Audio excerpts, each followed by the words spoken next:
Hearing resumed. Kong Marcoleta.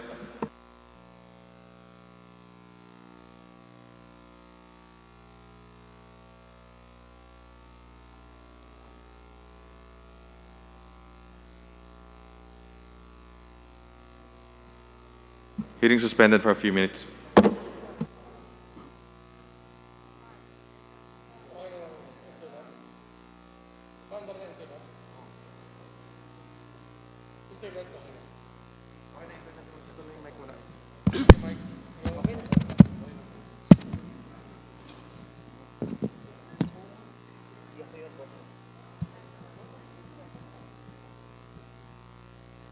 Hearing resumed. Kong Marcoleta, please proceed po. Thank you, Mr. Chair. I was requested to go back a few lines. I'll start with alleged black time with Amcara. Ganito rin po ang napatunayan na ginawa ng ABS-CBN nang gamitin nila ang Channel 43 para lumipat mula sa analog papunta sa digital na sistema. Mula pa sa demonstration period na ibinigay ng NTC sa ABS-CBN na hanggang June 30, 2015 lamang, ito ay nagpatuloy sa pag-broadcast ng TV Plus at pay-per-view hanggang ito ay umabot ng 5 taon at 4 na buwan. At 1 taon bago matapos ang prangkisa ng ABS-CBN at Amcara, ay ibinenta nito ang 49% ng kanyang pagmemay-ari nito sa Amcara at nagkunmang na black timing lang ang lahat para mapagtakpan ang paggamit ng TV Plus sa pag-akala nito na ang prangkisa ng Amcara ay hindi na mapapansin na paso na rin noon pang Mayo 4, 2020. Nabuko pa ang ABS-CBN ng mapatunayan sa pagdinig na hindi black time ang arrangement nila, kundi isang use of rock na ipinagbabawal po sa prangkisa. Ito po ay dahil sa pag-amin na rin ni Ginoong Carandang na sa halos 24 na taon ng ABS-CBN ang gumagamit sa kanilang frequency, gamit ang sariling logo, tauhan, pasilidad sa pag-ere ng kanilang programa. Pati nga ang kanilang transmitter na pinatunayan ng NTC at ng Ginoong Carandang na patuloy na ginamit kahit sila ay merong cease and desist order na tinanggap mula sa NTC noong Mayo 5, 2020 sa kabila ng pagsisiguro sa akin ni Ginoong Carlo Katigbak na sarado na ito dahil siya raw mismo ang nag-utos nito. Kaya marami po siguro ang makakasuhan ng perjury dito. For 24 hours a day, 7 days a week, makikita po sa slide dyan, for the past 24 years, ABS-CBN did broadcast all its shows through the Studio 23 frequency of Amcara, with only 3 hours sign-off. Amcara has not shows of its own. It has no other client except ABS-CBN. This is use of rock, not black timing.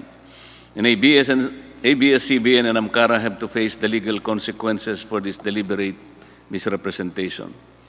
At sa isang bahagi po ng pagdinig ay muli na naman pong tinangka ng ABS-CBN na palitawin na tuloy-tuloy po ang usapan nila matapos ibenta nito ang 49% ng pag-aari nito sa Amcara.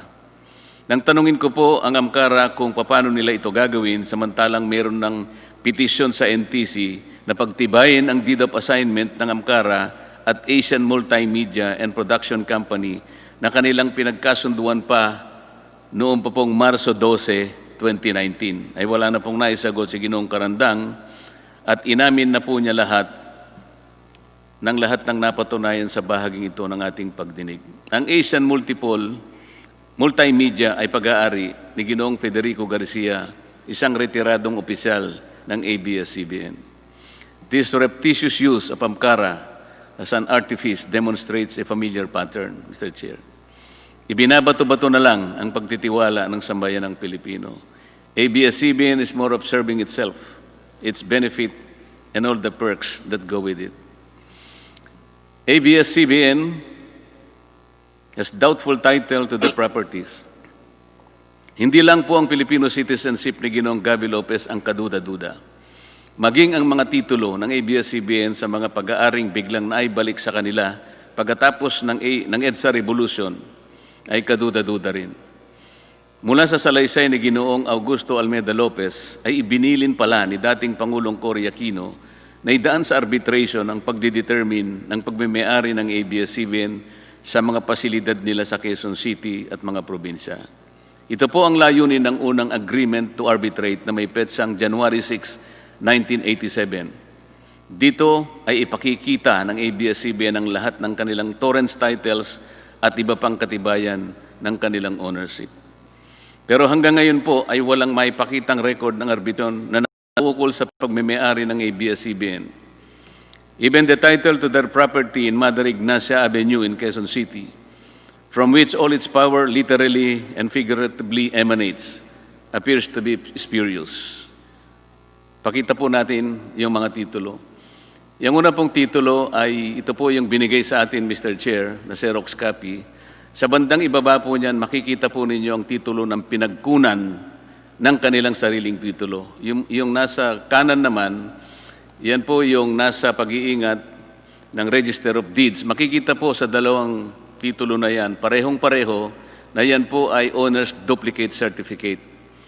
Hindi po makita sapagkat wala sa vault ng Registry of Deeds ng Quezon City yung original title. Kasi po kung pupunta kayo doon para humingi ng electronic copy ng original title, yun po ay makikita ninyo at madidistinguish sapagkat ang original title, nakasulat sa left margin nito yung salitang original title. Pakita po nyo yung dalawang titulo. Yan pong dalawang nakikita nyong titulo, yung bandang kaliwa, yan po yung pinagmulan na titulo ng ABS-CBN, yung TCT number 110731. Magtataka po kayo dyan pag sinuri ninyo, ibang lugar po ang nakalagay dyan, parang Bagong Nayon, Quezon City, at ang kanyang area ay 42 square meters, hindi po 44,000 plus square meters na nandun sa kanilang titulo. Yan naman pong nasa kanan, Mr. Chair, yun po ang kakambal na numero ng titulo ng ABS-CBN. Meron din silang titulo 125702. Sa mga tweet, dalawang titulo pong magkamuka, magkapareho. Yung isa po ay ibang lugar na naman, pero yan ay 400 square meters lang. Ang nakakapag-intriga pa po dyan, Mr. Chair, meron pong minota na nakalagay for provisional registration. Pero 53 taon nang nakararaan, hindi naman po nila makita o hindi maipakita sa atin yung kopya ng petition for registration. Ang katibayan na maaring wala pong ganun, sapagkat hindi man lang naka-annotate doon sa likod ng titulo, na dapat sana ay naka-annotate po yung petition for registration sa likod ng titulo. Wala po. At the very least, Mr. Chair, makikita natin doon yung title ng kaso, Petition for Registration or Petition for Provisional Registration, yung case number, at pati na po yung pangalan po ng korte. Halimbawa po, Branch 110 ng Regional Trial Court ng Quezon City. Wala po lahat yun. Kaya talaga pong kaduda-duda yung titulo mismo ng ABS-CBN diyan sa Mother Ignacia na kung saan nandyan po ang kanilang headquarters. Ito po siguro ang dahilan, Mr. Chair, kung bakit ipinasya ni Pangulong Cory Aquino na idaan ang lahat sa arbitration. Sa kasamang palad, wala nga po silang maipakita ng record ng arbitration na ito hanggang sa ngayon. Tax evasion. It was conclusively proved that ABS-CBN and its subsidiaries engaged in complex schemes to unjustly avoid paying taxes or unconscionably reduce the taxes due to the government. Nakasaad po sa prangkisa ng ABS-CBN na dapat itong magbayad ng tama at kaukulang buwis sa pagtuos ng BIR. But ABS-CBN used its wholly owned subsidiary, Big Dipper Digital Content and Design, Inc., a PESA-registered IT company, as a convenient tax shield to deprive the government of billions in revenues. Lumitaw po sa pagdinig na bilang isang PESA-registered company, ang Big Dipper ay exempted sa pagbabayad ng buwis sa unang 6 na taon nito. Pagkatapos nito ay lilipat siya sa 5% na pagbabayad ng tax on gross income, napakaliit kung ihahambing sa hindi PESA-registered company na nagbabayad ng 30% of its taxable income, maliban pa sa iba't iba pang national and local taxes. Ang mas malaking bentaha po ng Big Dipper ay walang tax na ibinabayad kung magdideclare po ng dividends na kasangkot ang ABS-CBN bilang parent company. Very much like the Amcara ploy, Big Dipper has no other clients than ABS-CBN and its subsidiaries. It has only one foreign client, ABS-CBN Global Hungary, na wala pong empleyado kahit isa. In other words, Big Dipper exists only for and because of ABS-CBN, which inflates its costs paid for digitization to Big Dipper and therefore reduces its 30% tax obligation on its income but reaps a windfall on dividends with Big Dipper, which is zero rated. Ang pera ay pumapasok lang sa isang bulsa at lumalabas din sa kabilang bulsa dahil iisang tao lang ang may suot ng pantalon na merong dalawang malalim na bulsa. By taking advantage of the Philippine Export Processing Zone, Big Dipper was able to significantly reduce its costs while inflating its income, courtesy of its client relatives. It is good that the Committee on Good Government and Public Accountability will conduct a parallel investigation with the Public Accounts Committee to look at possible collusion with the officials of PESA. For the past 4 years alone, Big Dipper declared revenue amounting to 10.6 billion pesos. Nakikita po nyo sa slide. The declared dividends went to the coffers of ABS-CBN tax-free. Ordinarily, this amount would have been assessed income tax of 3.7 billion pesos. That's the amount that the government should have earned, and would have eventually went to education, health, assistance to victims of calamities, and similar public services. ABS-CBN claims that BIR has cleared it of any tax liabilities. But the same agency also clarified that the tax clearance is issued not to mean that ABS-CBN has no other liabilities, or that when fraud is detected, it is already immune for further investigation. Hindi po. Kapag nakatuklas po sila ng fraud, maaari pa rin silang imbestigahan kahit na meron silang tax clearance.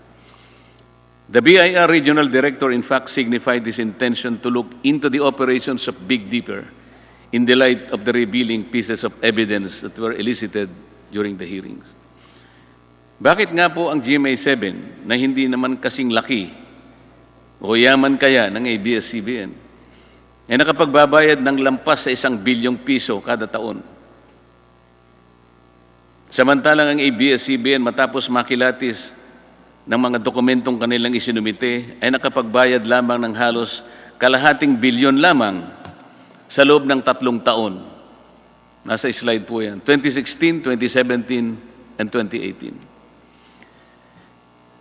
Bakit naman kailangang tipirin ang gobyerno samantalang ito ang nagkaloob ng pribilehyo ng prangkisa?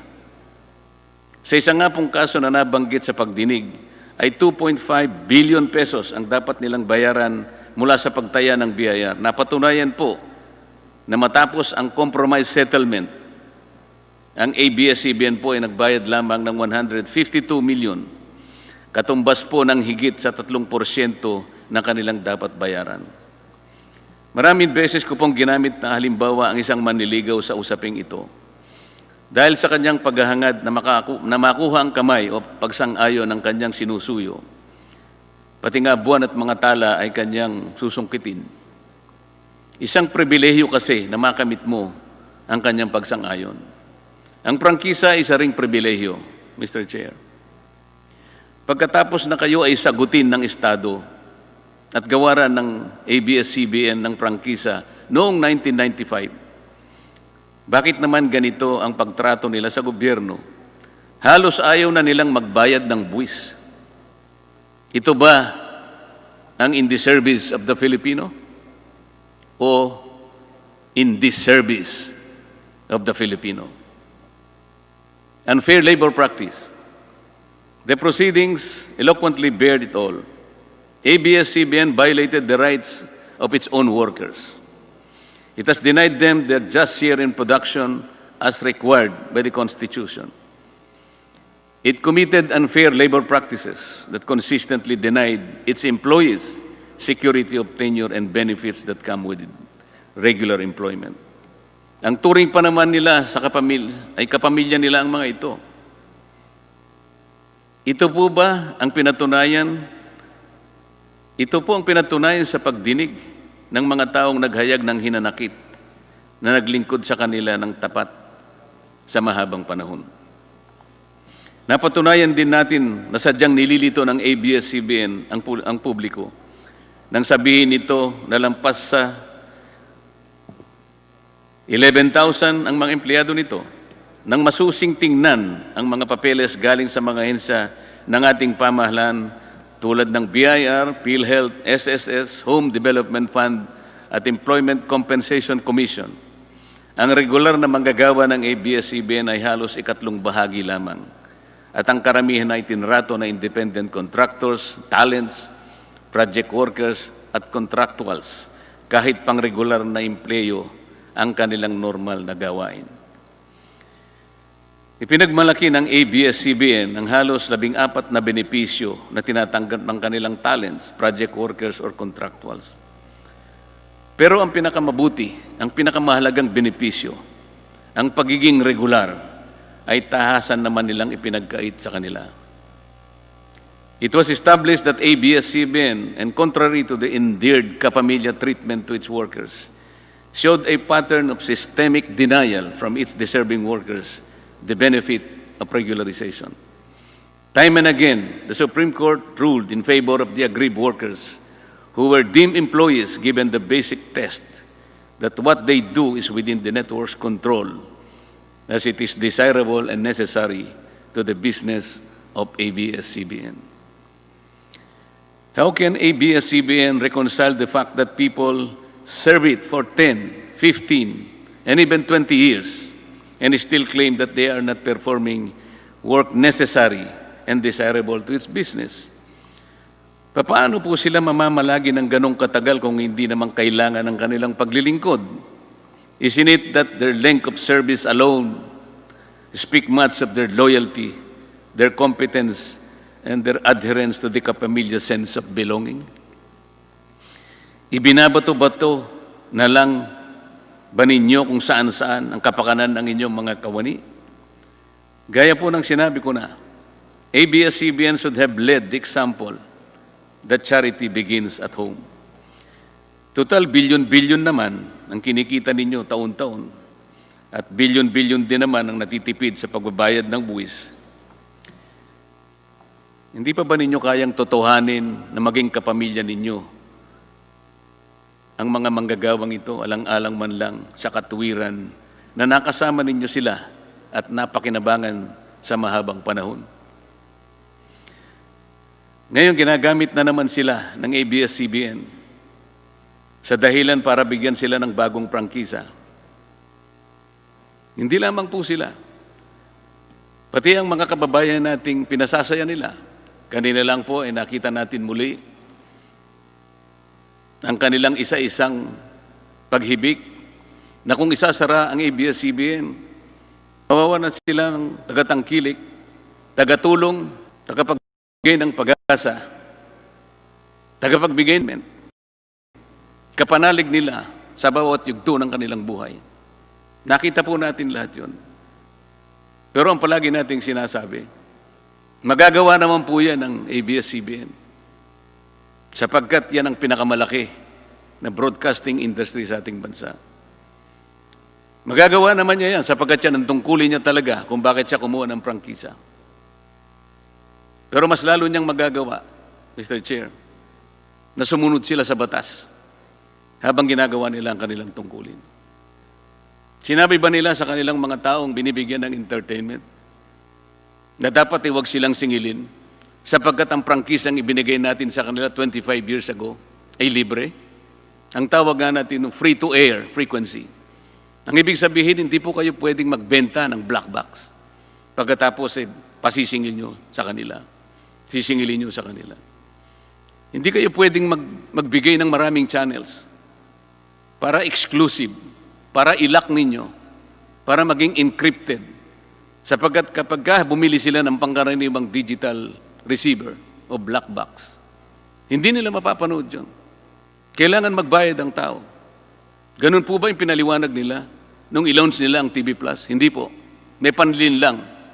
May pandaraya. Dapat sana binigay yun ng libre. 12 channels, lalong napasaya ang mga tao. Lalong gumanda ang prestigyo at ang imahe ng ABS-CBN. Sapagkat walang siningil kahit isang kusing mula sa ating kababayan. Sapagkat yun ang tungkulin nila sa kanilang prangkisa. Yun ang sinumpaan nila sa kanilang prangkisa. Pero kabaligtaran ang nangyari. Pero ngayon, gagamitin nila ang mga taong bayan. Kabaligtaran na naman ang pinapaliwanag. Hindi ba't ABS-CBN naman ang unang dahilan kung bakit ang mga manggagawa ay naging kawawa? Dahil hanggang ngayon ay binabato-bato lang nila ang kaparapatan ng kanilang manggagawa. Political bias and bias reporting. ABS-CBN has been biased in favor or against candidates during past elections is already common knowledge. Kahit paulit-ulit na itanggi ito, kahit magtago pa ito sa likod ng press freedom at doktrina ng fair comment, alam na natin ito. Ito ay wala ng bago. Kapag gusto ka ng ABS-CBN, bibigyan ka ng exposure sa pamamagitan ng interview, balita sa news, programs, at i-feature ka sa mga entertainment shows. Kung ayaw ka, tiyak na babatikusin ka, hanapan ka ng butas, lalagyan ka ng slant o anggulo sa balita na sangkot ka, at hindi ka bibigyan ng pagkakataon para sumagot o magpaliwanag. Kanina po yung mga ilang detalya ng kanilang pagmimayari sa mga ibang industriya ibinanggit na ni Congressman Defensor. Totoo po lahat yun. Nagagamit po ang lahat ng ito na plataforma para gumawa sila ng kanilang sariling mga opisyal sa gobyerno. Tutulungan nila para maproteksyonan ang kanilang mga industriya. Ibig sabihin, hindi po in the service of the Filipino. In the service of the Filipino ang mas tamang angkop. We heard some of our colleagues who ventilated their complaints. When asked, Mr. Carlo Katigbak confirmed that their sentiments are valid, and he publicly made a commitment that everyone will be accorded the chance to air their sides in his network. The offer obviously came too late in the day. It has been established and has become public knowledge that ABS-CBN aired the anti-Duterte and paid for former Senator Antonio Trillanes IV, and that exploited children in partisan politics. And despite the fact that it happened on the last day of the election period, when candidate Duterte had no more chance to react or clear his name in the same media network. Mabuti na lamang po at nag-issue ng TRO ang korte sa petisyon ni Speaker Alan Cayetano na noon ay Vice President ni Pangulong Duterte. Ayan po yung mga slides para sa inyong kapakanan. But it is not the bias reporting and the negative campaign per se that is insidious. It is the use of ABS-CBN's network to influence the outcome of political exercise, not for public good, but for its narrow political end that will inure to the advancement of ABS-CBN's corporate interests. Political partisanship is contrary to the terms of its legislative franchise and in violation of the Omnibus Election Code. Uulitin ko po ang sinabi ko na sa umpisa pa ng pagdinig natin. Hindi na dapat ma-impluensya ang mga mamamayan sa pakikialam ng ABS-CBN sa politika. If ABS-CBN wants to be in the service of the Filipino people, it should stop mixing up its economic objectives with the simple aspirations of the ordinary citizens. These two are different and poles apart. At this point, please allow me to address the ABS-CBN's contention that possible denial of its franchise application is tantamount to violation of freedom of the press and of free speech. Kung tatanggapin po natin ang misleading na argumentong ito, edi yun palang nakapakaraming aplikasyon para sa renewal ng franchise ng mga radio and television stations. Noon, ay dapat pala pinagbigyan na lang natin lahat, Mr. Chair. At hindi natin siguro sila inayawan. Kung yun po yung argumento lang. Pero hindi po eh. Kasi po kung tatanggapin natin yun ang argumento, ang prangkisa will become a matter of right. Hindi na po siya pribilehyo. Wala na tayong discretion. Puro ministerial na lang. Pagka po dumating na sa Committee on Legislative Franchises, wala na po tayong option doon. Siguradong dapat po ibigay natin. Sapagkat pag hindi natin ibinigay, sasabihin nila, oh, that is a violation of free speech. Hindi po ganun. That will be in direct violation of the mandate reposed by the Constitution to Congress as the guardian of this special privilege. Unable to repel the avalanche of evidence against the grant of a new franchise, ABS-CBN Corporation tries a new tact. Very recently, they asked for prayers, words, and actions, and pleaded for help, saying that it's no longer about business for them, but about the kind of system and country and leadership we want. Ito po yung sinabi nila, quoted po ito sa social media and other platforms. But how can ABS-CBN manage to still reverse the tide of public opinion against it when their phalanx of lawyers and accountants prove inadequate to the evidence-based interpellations on the floor that exposed their ruse and legerdemain? The last 2 days of the hearing told it all. The defenses of ABS-CBN finally crumbled in tatters, and for all the people to see. The irony is ABS-CBN's appeal to flood, I will quote this again, to flood social media pages with positive stories about ABS-CBN. Apparently, the network, Mr. Chair, is the only one left to believe in the rectitude of its cause or the lack of it. Mr. Chair, maybe they are living in a parallel universe. It is like the proverbial ostrich that buried its head in the sand, but exposed its whole body for all people to see. This is the pitiful state of a broadcasting company which believed that it was invincible for so long a time, and it is above the law. It is high time that the sovereignty of the airways be restored to the people, the ones who will finally decide to whom and when to grant this special privilege called franchise. Mr. Chair, gusto ko pong pasalamatan bago ko magtapos si Enrique Hill at Lisa Soberano sa pagbati at pamanghik na ipinaabot nila sa aming mag-asawa. Naramdaman ko ang kanilang katapatan. Sana po ganun ang ABS-CBN. Sa kanilang dalawa, alam ko na mauunawaan nila na ito po ay tawag lang ng tungkulin. At hinahangad ko ang higit na tagumpay para sa kanila sa mga darating na panahon.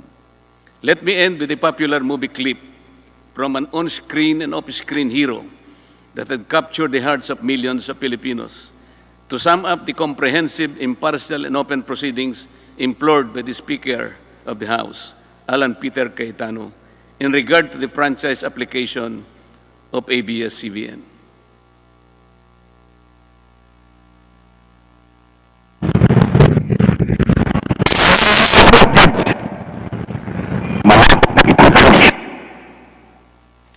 Yang sabi nga po ni FPJ, Mr. Chair, kung uulitin ko lang, ABS-CBN, puno na ang salop. Dapat ka nang kalusin. Maraming salamat po.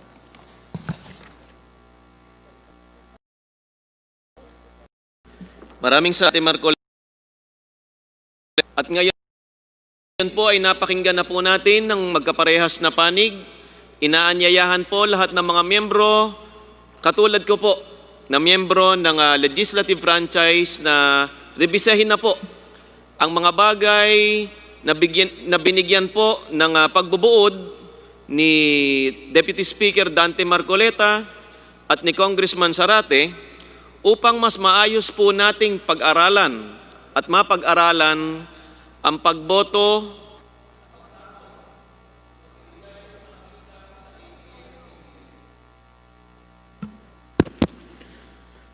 In order to have a more systematic and organized consideration of the summarized points or arguments discussed by both sides, gagawa po ang committee ng isang TWG as per Section 10 of the committee's internal rules to study and draft their recommendations on the application for franchise of ABS-CBN to be presented in the meeting of the committee tomorrow.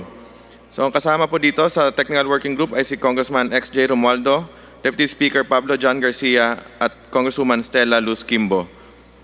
So bukas po, magkakaroon po tayo ng hearing ng Committee ng Legislative Franchise alauna po ng hapon. Pero pakiusap ko po sa mga members, kung pwede po kayong magpaaga ng pag-login o pagpunta kasi meron po tayong organizational meeting ng 12:15, 12:30 po bago po ang ating hearing proper na alauna. Atin rin pong ipagpapatuloy ang pagdinig ng House Resolutions patungkol naman sa NTC, Solgen at ang show cause order ng Kongreso sa NTC. Kasama na rin po ang iba pang mga usapin patungkol rin po dito sa pagbibigay ng prangkisa ng ABS-CBN, kung may nilabag ba ang AMCARA at yung po kaninang nasabi ni Vice Chairman Mike Defensor na patungkol sa Meralco. Iaanunsyo po ng Blue Ribbon Committee kung kailan po ang magiging hearing para dito. Sa mangyayari po na hearing bukas para sa Committee on Legislative Franchises, excuse po muna ang members ng Blue Ribbon Committee. Maraming salamat, Chair Jonathan. Para sa pagtatapos, una sa lahat, gusto ko lang pong pasalamatan sina Speaker Alan Peter Cayetano at Majority Floor Leader Martin Romualdez para sa kanilang tiwala at patnubay sa ating committee para masiguradong patas, bukas at komprehensibo ang pagsasagawa ng ating mga hearing. Pangalawa, lubos din po tayong nagpapasalamat sa ating mga kasamahan sa Committee on Legislative Franchises at Committee on Good Government and Public Accountability, kabilang din ng ilang mga mababatas na tumulong sa atin upang busisiin ang iba't ibang issue. Ganon din ang aming lubos na pasasalamat sa ating mga naging resource persons at mga opisyal ng ABS-CBN sa kanilang matyagang pagsagot sa mga tanong at pagbigay ng liwanag sa mga isyong tinalakay. Amid our battle against COVID-19 pandemic, the past 2 months have been challenging and grueling for the Committee on Legislative Franchises and its members to deliberate on the most controversial franchise of a media network. As we approach the final and most critical part of the deliberation, we call on our members to base their decision on their appreciation of facts and testimonies presented by all sides. As our Speaker has always reminded us to do what is right, let us continue to live up to the commitment of the 18th Congress to be a relevant, responsible, and responsive institution. Buong Pilipinas ay sumubaybay at nagbantay sa ating mga talakayan. May mga pagkakataong naging emosyonal ang mga pagtalakay sa isyu, ngunit hindi tayo tumigil hanggang makuha ang punot dulo ng problema. Nakinig tayo sa bawat argumento at alegasyon, at lahat ay binigyan natin ng pagkakataong makapagsalita at maipagtanggol ang kanilang opinyon at paniniwala sa pamamagitan ng malayang talakayan tulad nito. Pinagtitibay natin ang ating demokrasya, walang pinaburan o kinilingan sa bawat pagdinig.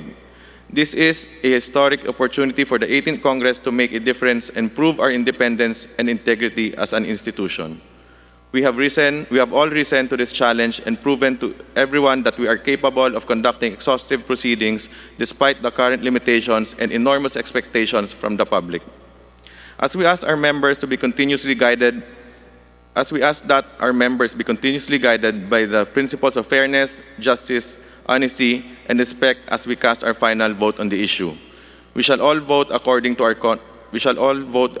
our conscience. We also request from those who feel strongly about this issue to refrain from casting aspersions that do nothing but muddle the issue. Kailangan po nating magkaisa, magkaintindihan at magtulungan upang maitawid ng maayos ang isyong ito. Maraming salamat po. Mr. Chair, Maraming salamat, Mr. Chairman Chair. Chicoy. Yes, Minority Leader. pwede po bang magbigay ng kaunti lamang manifestation for this? Gusto ko lang po magpasalamat. Yes, Minority Leader, you're given 2 minutes to manifest. Gusto ko lang pong pasalamatan ng ating speaker sa pagkakataong binigay niya na exhaustively at comprehensively ay ito po ay tinalakay natin. Pro or con, whatever it is, ay palagay ko po nagawa natin ang dapat natin gawin. Gayun din po, kinukongratulate ko ang ating chairman ng Committee on Leadership Franchise, si Chairman Chicoy Alvarez. Gayun din po ang chairman ng Committee on Public Accountability, Chairman Jonathan Alvarado. Gayun din po ang Vice Chairman, si Chairman Defensor. At lahat po dito, I would like to congratulate you for doing everything you can. Pinagtiyagaan po ninyo. At talagang ito po ay tinalakay natin. Oo, kahit po gabihin po tayo. I really would like to congratulate ninyo. Salamat po sa inyo lahat. At alam ko po na ito ay dapat nating ipanalangin kung ano magiging boto natin for the next day. Yun lang po ang nais kong sabihin. Maraming salamat po sa inyo.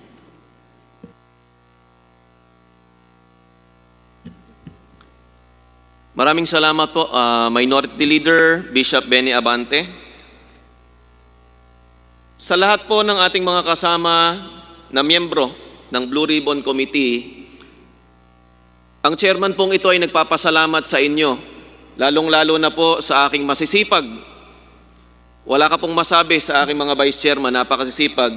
Vice Chairman Mike Defensor, Senior Vice Chairman Boying Rimulya, sa ating pong mga members na parating umaattend po ng ating hearing, sa atin pong mga kasama na nagrepresent sa pro at anti, kay Congressman Marcoleta, kay Congressman Jun Datol, Congressman Carlos Zarate, Congresswoman Franz Castro, Congresswoman Arlene Brosas, sa ating minamahal na Minority Leader, sa ating kasama, Congressman P.D. Barsaga, parating nandito at nagbibigay ng linaw sa atin, Congressman Dindi Bautista, sa ating Majority Leader, sa ating nagmamahal na Speaker of the House, gayon din sa Committee on Legislative Franchises na pinamumunuan ni Chairman Chicoy Alvarez at ng ating mga kasama sa Secretariat, sa buong bansang Pilipinas na nakasama namin sa haba po ng mga hearing na ating ginagawa at ginaganap. Pangkaraniwan ay nagsisimula ng 1:00 at kung minsan ay natatapos halos magmamadaling araw na. Kami po ay nagpapasalamat sa inyo. Sana po hindi po namin nasayang ang inyong oras ng panonood, bagkus ay maging kapaki-pakinabang po yung mga bagay na narinig ninyo at natunghayan ninyo dito sa bahay ng taong bayan, dito sa House of the People. Kami po sa Blue Ribbon Committee ay patuloy at maaari ninyong maging puntahan, maging daluyan ng inyong mga luha. Sabi nga po namin, ang sumbungan ng bayan na kailangan parating umaaksyon para sa buong bansang Pilipinas, para sa ating mamayan. Bagamat patapos na po ang usapin sa ABS-CBN, ang laban po para sa mamayang Pilipino ay malayo pa ang tatahakin. Sa susunod na linggo po ay patuloy po ang hearing ng Blue Ribbon Committee. Pagdating po ng Miyerkules, 1 p.m., patungkol po ito sa usapin sa kuryente. At pangkaraniwan, kayo po ay maraming reklamo sa mga power utilities, isa na po dito ang Meralco. Pagdating naman po ng Huwebes, trabaho po tayo ulit at pag-uusapan naman po natin sa Huwebes kung naayos na ba ng DSWD o nakagawa na ba sila ng mas mabilis at mas magandang sistema para po sa pamimigay ng Social Amelioration Program. Gayon din po, ang amin pong chairman ng Public Accountability, ang atin pong partner Mike Defensor, ay mangunguna naman para sa hearing sa pagpapauwi ng ating stranded OFWs, pati po ng mga locally stranded nating kababayan dito sa bansang Pilipinas. Kasama na po ng aming pasasalamat ang napakagandang pagturing at pagsasamahan, at alam ko po marami sa atin ay tinatansya pa rin kung ano ba talaga ang dapat igawad sa ABS-CBN. Kailangan ba itong bigyan ng muli ng prangkisa o kailangan ng tuldukan ang ABS-CBN? Iyan po ay ating assignment sa magdamag na ito. Iyan po ay ating tungkulin sa Diyos at sa bayan. Sa parte po ng Blue Ribbon Committee, on the part of the Blue Ribbon Committee, the hearing is now adjourned. On the part of the Committee on Legislative Franchises, hearing is now adjourned.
Franchises is hereby resumed.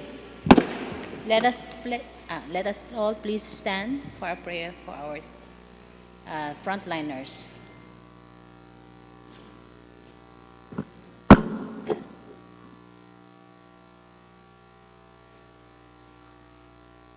Kabathalang pagpapala para sa mga COVID-19 frontliners. Isang panalangin.